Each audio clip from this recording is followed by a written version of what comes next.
Okay. Tay, may bitik ako dito na. Tapos yung pangatlo, ito yung isa ko. Yan. Ito ang pangatlo. Aroy, yan na.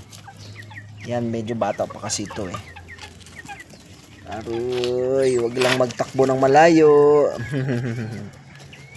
Sige lang, hayaan mo lang. May bitik. Tuka-tuka siya. May bitik na. Oh, Aroy, yun na. Yan, yung isa, pangatlo. Maliit. Bata pa to eh. tapos na. Mga bato ang kinakain nila. Yung isa naman unang tigil sa kakayas. Sige.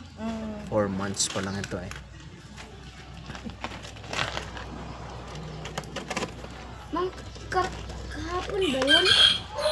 Ay, mga kahapon. May nakuha kami dito ang bitik. Ayan. Ang bitik. Tinanggal ko gamit ko. Bitik na ito.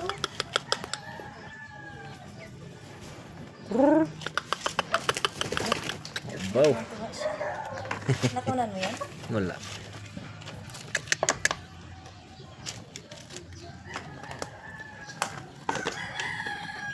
Hindi kasi nila napapa, ano yung pakpak nila. Kaya. Yung inat-inat.